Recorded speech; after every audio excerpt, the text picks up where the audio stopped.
friends, how you doing? Hopefully we're doing wonderful today. I'm Bettie Rage, your favorite nerdy goth mom, and this is Lashes and Lore, the show where I explain different types of TTRPG and game lore whilst I put on my makeup or have a meltdown, whichever one comes first. Today, we're diving in to the cosmic nightmare where ignorance is bliss and knowledge is a one-way ticket to an asylum. Call of Cthulhu.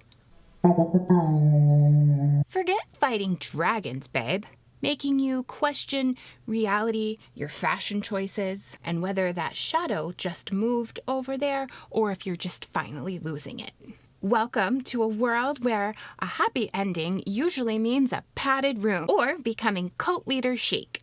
Honestly, babes, you would not believe the drama. So let's dig into it. And if you're wondering what kind of eldritch secrets that I'll be slathering on my face today, the product details are down in the description below, like always. Because, even when the mind shatters, your glam never fades. So what exactly is Call of Cthulhu? It's a horror role-playing game, of course, but its true focus is not on combat or leveling up your heroic deeds. No, babes, it is all about the cosmic dread, pervasive mystery, and the gut-wrenching fragility of the human mind. So think less Lord of the Rings and more, are we sure that shadow over there did not just move? Or was that my third glass of wine? Seriously, it's a whole mood. So, in Call of Cthulhu, you're not playing some mighty warrior or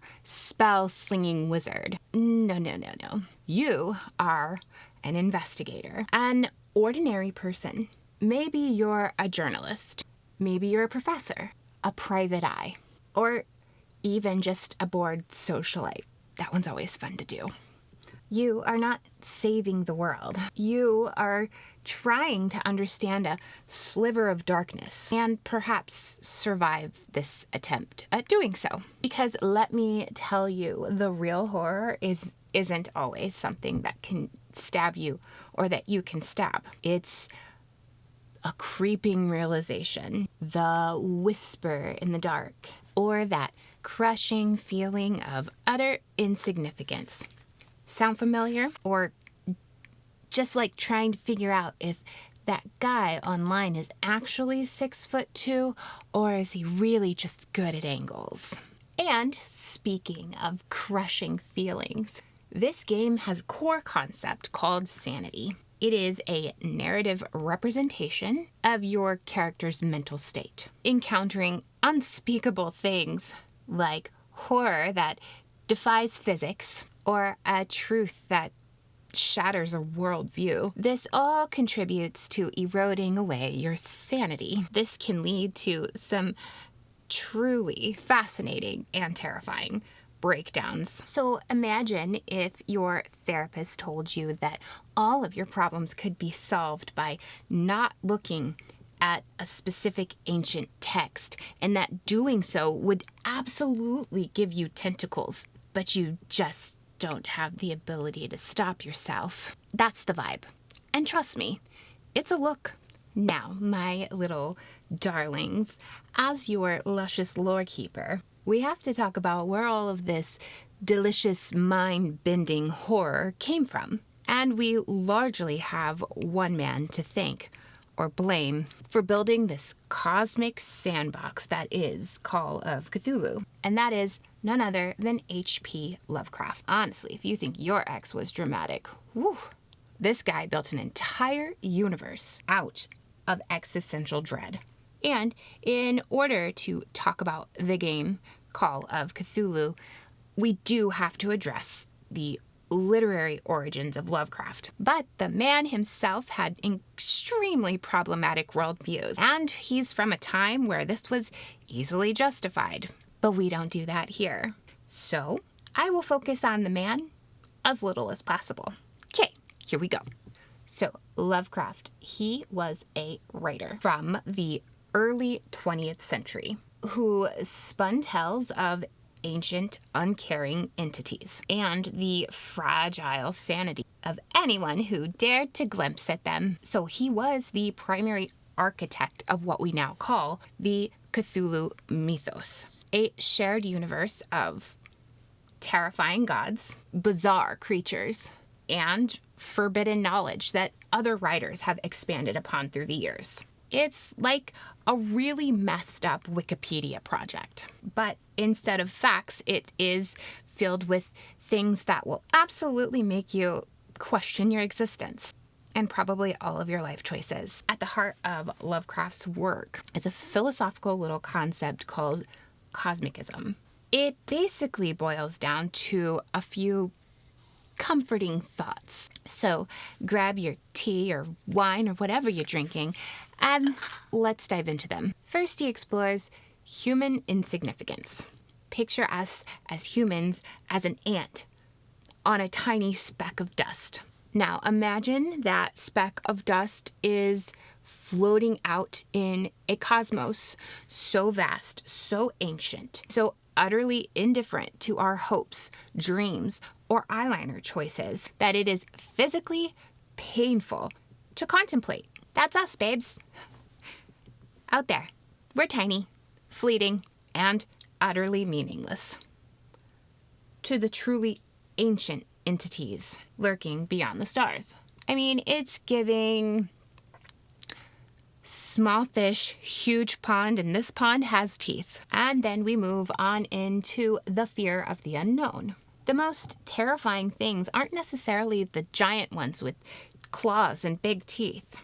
Those are just Tuesday. No, it's the things that we cannot grasp, we cannot comprehend, and certainly cannot defeat. It's that whisper from beyond the veil, the impossible geometry of an alien city, the truth that peels back reality like a bad sunburn, or like trying to understand TikTok trends.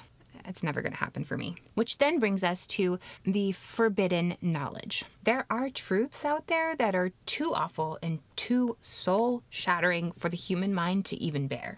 Okay, I might be messing the makeup right now. Okay.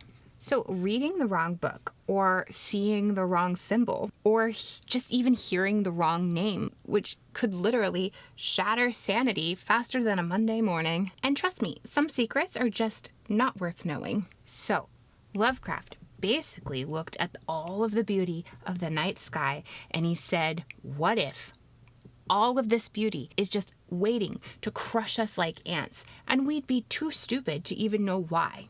And then he wrote about it, creating a legacy of dread that continues to haunt our nightmares to this day. And honestly, he's quite the overachiever in the making everyone else uncomfortable department. Okay, let's just now talk about the fact that I did the white eyeliner off camera because you didn't want to see that meltdown. Honestly, you didn't. I promise. I know you're going to say you did, but you didn't. All right, so my lovely little doom seekers, let's talk about the actual reason that you'll be buying stock in straitjackets after you play Call of Cthulhu. The unholy pantheon. We're talking about outer gods and the great old ones. And so beyond human comprehension that merely whispering their names can make your teeth itch. These are not your typical D&D villains with evil plans and secret layers. No, babe. Oh no. Their existence itself is an affront to sanity. They're like that one relative that their presence alone causes chaos at every single family function. And who are these divine cosmic players? Well, first up, of course, we have Cthulhu, the big squid-faced celebrity himself. Cthulhu is not just another monster. He's a cosmic horror icon. Picture something vaguely octopus-like, with a dragon's body and wings. Now make it hundreds of meters tall, sleeping in an ancient city far beneath the Pacific Ocean. He's not exactly evil in a human sense. He's just alien. His slumbering dreams seep deep into the minds of sensitive mortals, driving them mad and sparking bizarre cults all across the globe. And he's not just here to conquer. he's here to wake up. And when he does, humanity's existence will be less significant than that dust bunny underneath your couch. He's not evil, he just exists. And his existence fundamentally disagrees with your sanity. Truly a drama queen, but on like an interstellar scale. Next, let's discuss Azathoth. Say that 10 times fast or once correctly. Anyways, Azathoth.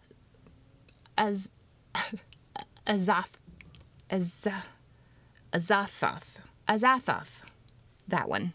Moving forward, he's also known as the Demon Sultan, or the blind idiot god. He's essentially the chaotic nuclear core of the entire cosmos. It constantly rides and bubbles at the core of the universe, accompanied by the maddening piping of lesser outer gods playing flutes. And here's the kicker, babes. All of reality. Everything you think you know. Every thought that you've ever had. Even that perfectly blended contour on your face. It's all just a dream. It's Azathoth's dream. And if Azathoth wakes up, your entire life, your favorite makeup palette, and everything that you have ever known, poof, gone. And nothing, or no one, would ever even notice. And the thing is this entity is not even uncaring. It's just oblivious, which honestly is a little bit more terrifying than any kind of active malice in this situation. It is the ultimate I literally don't care kind of energy. And finally, the social butterfly of the cosmic horror, Nyarlathotep. Nyarlathotep. She gave it a good try, guys. Okay. They are the crawling chaos. And unlike the other guys, this one's got lots of personality. And let me tell you, it is a terrible one. He is the messenger, the soul, and the will of the outer gods. He's also the only one who genuinely interacts with mankind. And let me tell you, that is not a good thing for us. Nyarlathotep has thousands of different forms. He could be a charismatic cult leader, a monstrous beast, or he could be that really unsettling person that you met at a party once and knew just a little too much about you and your deepest fears. He manipulates. He deceives. He revels in human despair. This one is the sociopath of the group. Love that for us. He walks among us, collecting souls like an influencer with brand deals. And he thinks that your suffering is just delightful. But honestly, probably one of the most relatable villains if you've ever dealt with a narcissistic person who just always leaves you drained. These are not gods that you pray to for boons.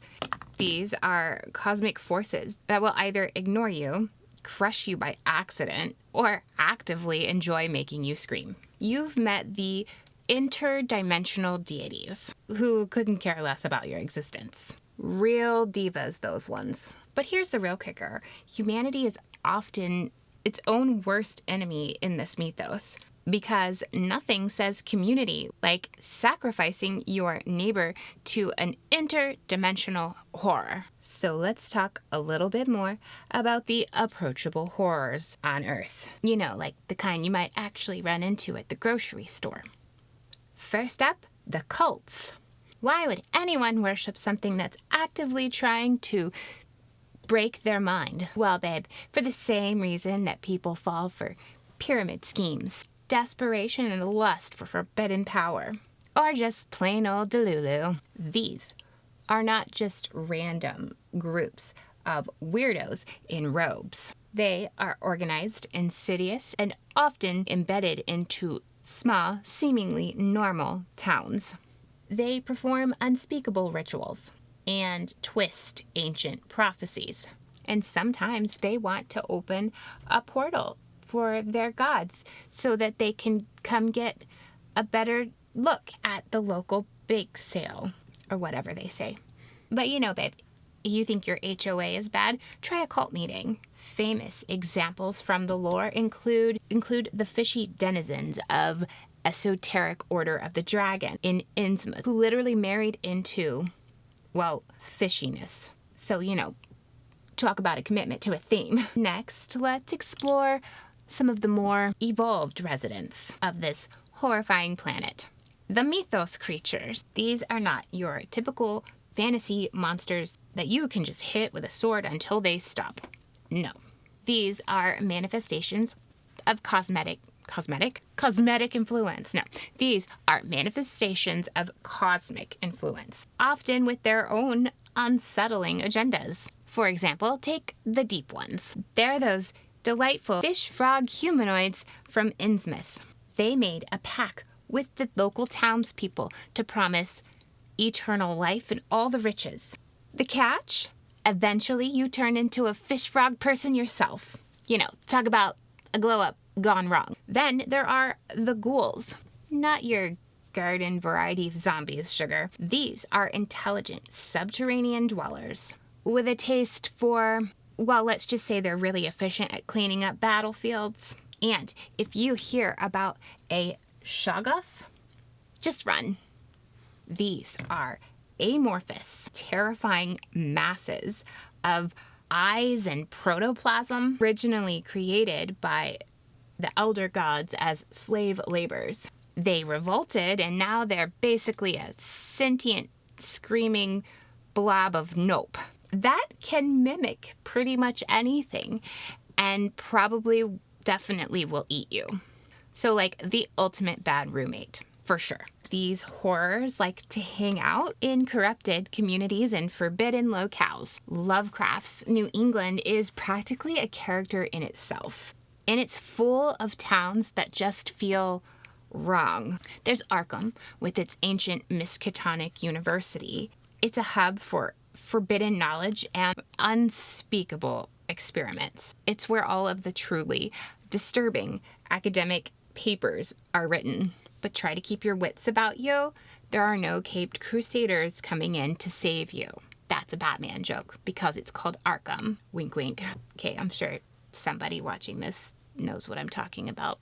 Batman. Anyway, and Innsmouth, which we've already mentioned before, is a charming seaside town where everyone looks a little too alike. And the architecture is subtly unsettling, hinting at the deep, dark secrets beneath the waves. Like that family reunion you go to where everyone has the same nose. Then there's Dunwich, which is a secluded, decaying rural area where terrifying creatures are born from the dark rituals and the wrong family trees. Every town has secrets, but some towns have secrets that make your eyes bleed.